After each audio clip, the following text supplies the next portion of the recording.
Hello, and after the rather controversial firmware update on the Quanshan, which attracted a lot of negative comments, but that's fine if people want to be like that, I'm moving on to something completely different, which is all this stuff. A local radio amateur came round with this box absolutely full of all sorts of things for me to test. Not sure what he's going to do with all this stuff. Probably get rid of it. I'm not sure anyway. But we've got all sorts of wonderful things in here. We have Taitira digital radio, DMR presumably. Don't know anything about DMR. Never used it, but can't be that hard. But we'll have a look at that sometime. Got these things which are sequencers for power amplifiers and preamplifiers. Get into that sometime. What else we got? This one,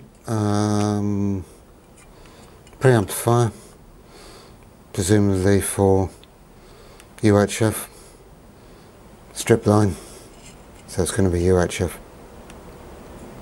Maybe 1.3 gigahertz, who knows. Don't know where the power goes in. Doesn't seem to be a power connection. Can't be that hard to find out there. Anyway, what else we got?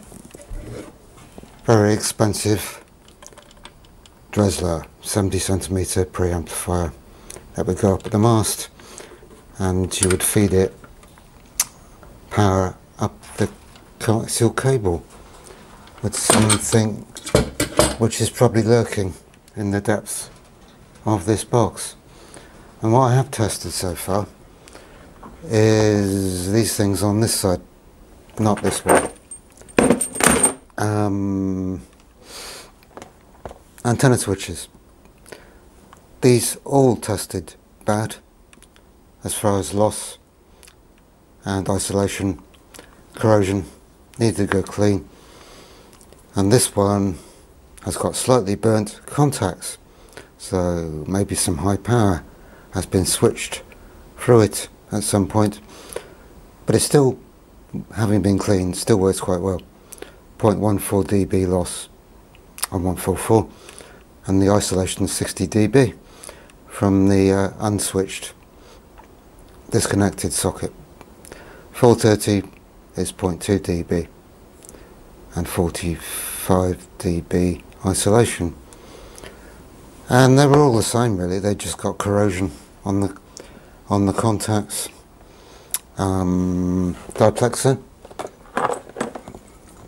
Diplexer, in other words 2 meters, actually 1.3 to 170 on one port, and then 350 to 540 on the other port.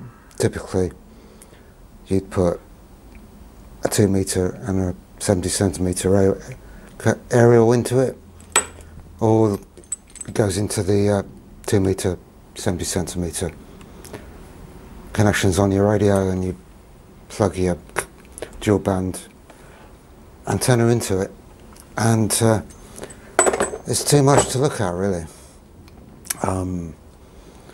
This is interesting. I can get it out. This, you can see those two end sockets, another one on that end. This is a 2-way power divider for 2 meters, and you'd use that if you had two Yagis, so identical Yagis on 2 meters, and you want a W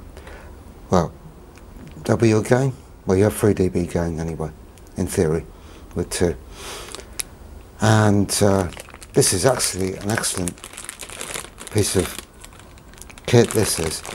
I measured 3.3 dB loss when the ideal should be 3 between there and the input. and that's the best you're going to get. You can do much better than that, 3.3 dB. So I've done that one, tested it. Probably rated for a few hundred watts as well. Probably quite expensive in its time. Where do I go next? It's just too much. Got a box of coaxial relays, very useful devices if you want to switch RF. I certainly recognise these. I used to use, made by whatever they're called, Tohatsu. I used to have similar ones with 3 N-types on them, which cost about £30, 30, 40 years ago. The same ones today would be well over £100. Very low loss, and this is a curiosity. Never come across one of these before. It's always been a creature of myths and legends. It's an RF ammeter, and half an amp maximum. This is what people used to use. You would connect it in your antenna wire for HF. Couldn't use it any higher than HF because of the inductance. And basically on an old valve or tube transmitter, you just tune for maximum smoke, best impedance match, maximum current flowing into your wire. Not sure how I'm going to test that. I might be able to put about 300 milliwatts through it. We shall see anyway. And this is not especially exciting. It's I believe it's a low pass filter for HF. I'm not entirely sure. It says FF50. So maybe it's got a cut off at 50 megahertz, 52 ohms rather than 50. Well, whatever. And this is somewhat of a curiosity. Having taken the back off it, it's just 2 parallel lines, as in the album by Blondie, which came out I think in 1979. In other words, it's 2 pieces of metal that are very close together. One goes from that to that, the other one goes from that to that socket, and they're just spaced apart by a small amount, some sort of coupling device, not sure.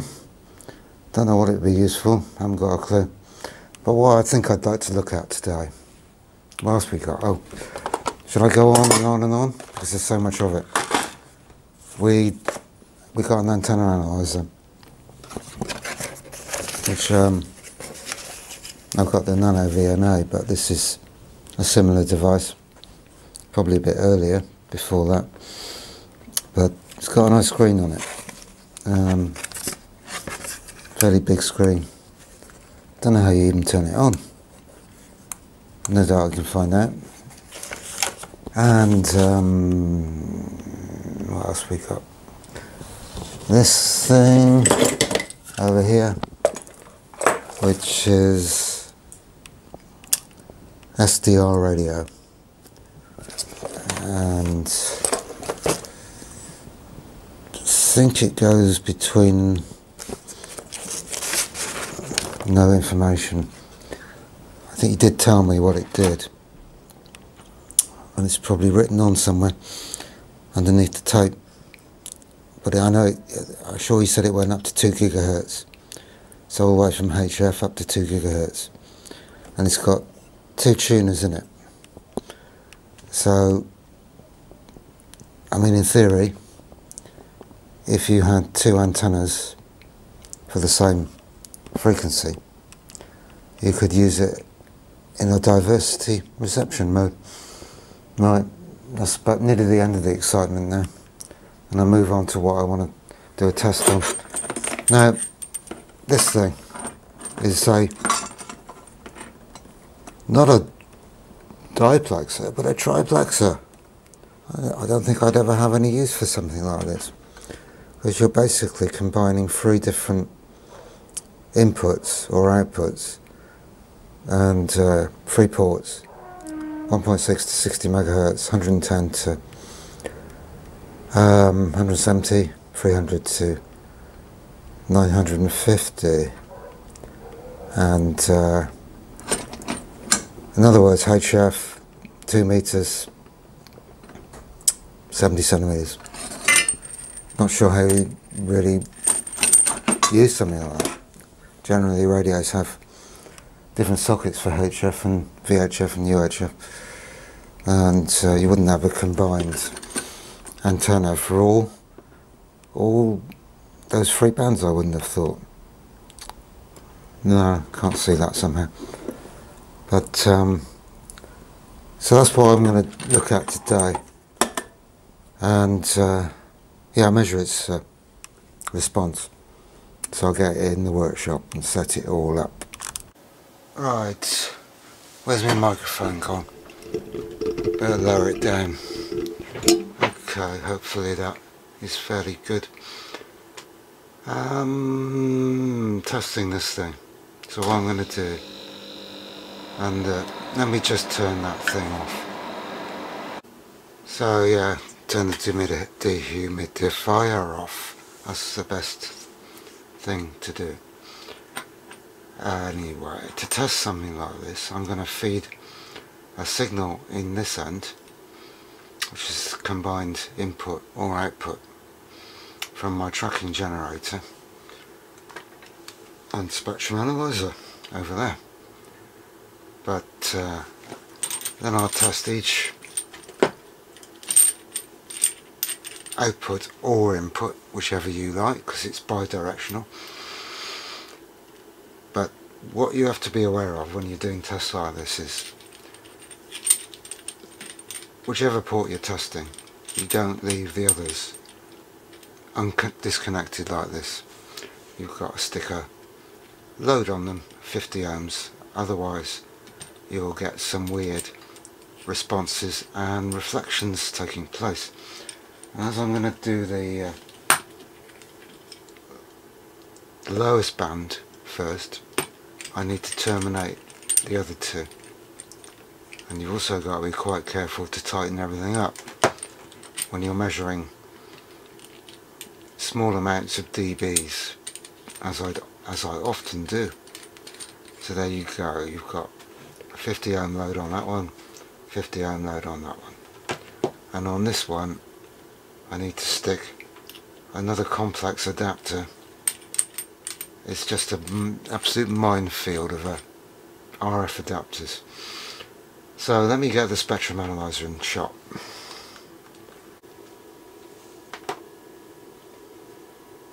So yeah, spectrum analyzer connected up, tracking generator coming out on that grey one, and black cable going back to the input, and a through line to get a reference point. If you see on the screen, it needs normalizing, so normalize on, and I want to set that a bit lower.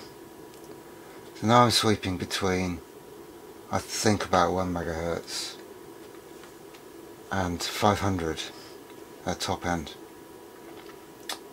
So now if I press marker, I've basically calibrated my system and I have no 0 dB of loss. So now I can connect the grey one to the input or output of the triplexer, and the other one goes to this one here, and that's what we get. And that's what I'd expect, because we've basically got a low pass filter. And if I put my marker at say 30 megahertz, we're getting 0.17 dBs of loss, which is good, and a bit more as you go down to 12, but not massively terrible.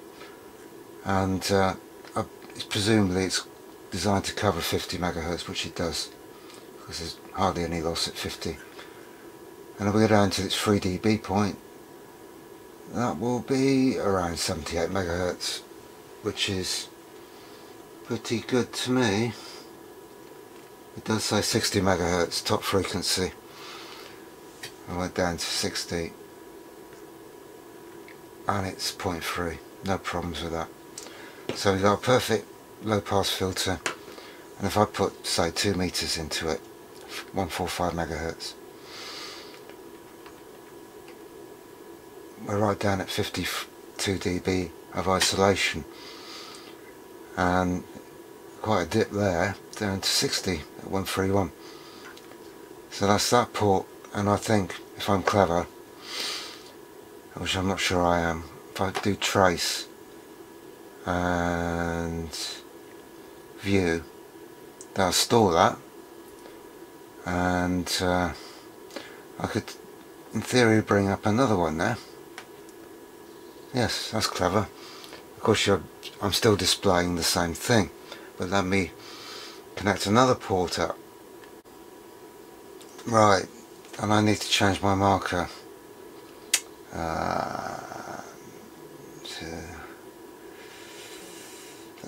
no, I don't want to do that. Trace B. Okay, so this is the what's it say on here? 110 to 170. So effectively what we've got here is a band pass filter rather than what we saw before, which is a low pass. And if I set 145, gotta be careful not to press the right button in the right sequence, otherwise you're really buggered on this device. So there you go, on 145.3 dB of loss through the system, and everything's perfectly terminated. If I disconnect a termination on one of those ports, you see what happens. We get that squiggly thing jumps up. That was the low side port. And if I disconnect the UHF port, 50 ohm load, it does go a bit more squiggly, but not too bad. So that's not so critical, that one. It's a bit critical, but not terribly. You've got to make sure everything's tight, otherwise you get all sorts of weird things going on, because we're looking down at 50 dB here. So the slightest sort of error and you're going to notice it. But the bandwidth, anyway, if we want to look at its bandwidth, is 112 at -3 dB. It does say 110, but you know, it's a fair bit of loss. And then at the other end we got 183, and it says, what does it say? 170. Well, 170 is 1 dB, but really it's for 2 meters, I assume what it is. So 0.3 is good enough for me. You're always going to get some loss. Nothing's perfect in RF, but to get something as low as that is quite an achievement. So I go back to trace again, which is on B. Store that one. We'll keep that and bring up another one, and that will show another trace superimposed on that one. Now I've got to swap all these cables, and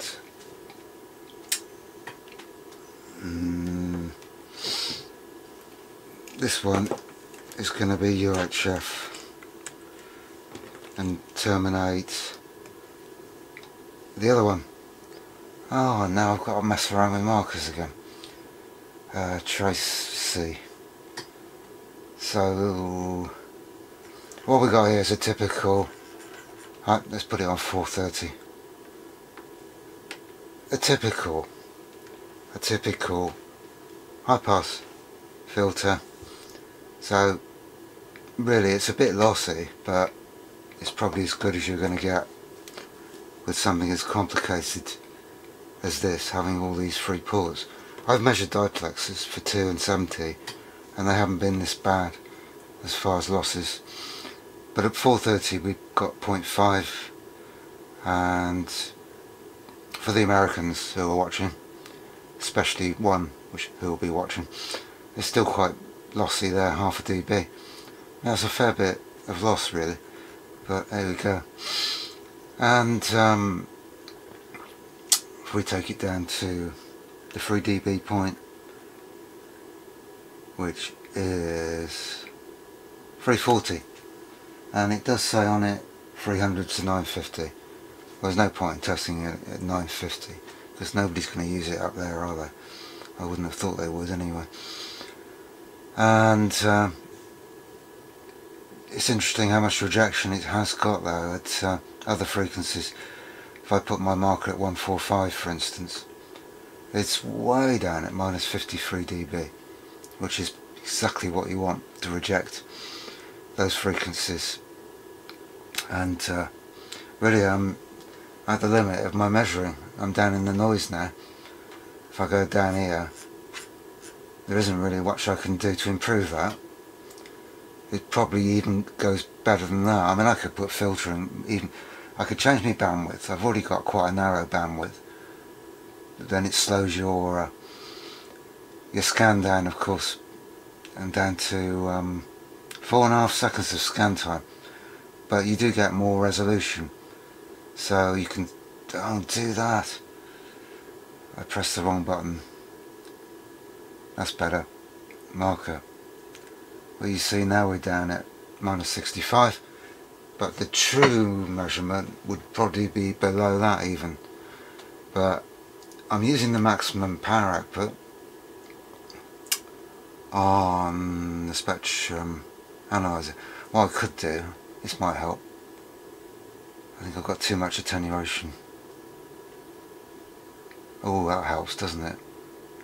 See, the problem with using a spectrum analyzer like this, it automatically assumes a certain level of attenuator depending on your reference level, whatever. But now I've done that, you can see how much better the resolution is. Oh no, I always do the wrong one. So now we can look right down to minus 85 dB, and that's a hard number to comprehend. In power terms, that's a 1 with 8 zeros after it ratio, if you think of 80 dBs. So that's the way you do it. So I'm not perfect. I could have done that to begin with, taking that attenuator out. But really we've got what we wanted, haven't we? We've measured this one. And what should I do with it now? Press view, then it'll stop scanning. But it's quite interesting to see how the different responses are. And how would you do a measurement like this without a spectrum analyzer and a tracking generator? You could do it with a vector network analyzer. You could probably do it with a nano VNA. Well, I doubt it would have the same performance as this lovely Chinese spectrum analyzer. And when I first started doing stuff like this, you'd have to use something from HP, which would have cost as much as a house would back in the early 80s. Anyway, that's about it for this, I think. We've measured this one, and it is perfect. Well, near enough. So, thanks for watching. Bye for now.